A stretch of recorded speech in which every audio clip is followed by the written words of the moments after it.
Bilasizmi, ko'zim quvnayapti va Adorin pardalar saloniga minnatdorchilik bildiraman.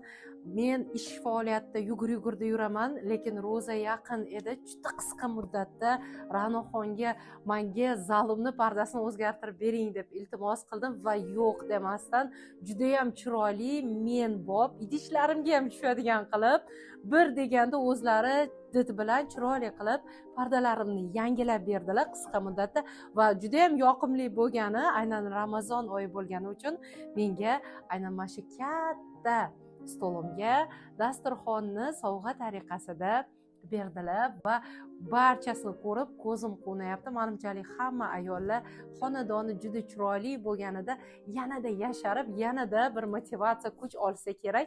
Menda aynan hozir xuddi shunday holat. Adorin pardalar saloniga bu uchun minnatdorchilik bildiraman.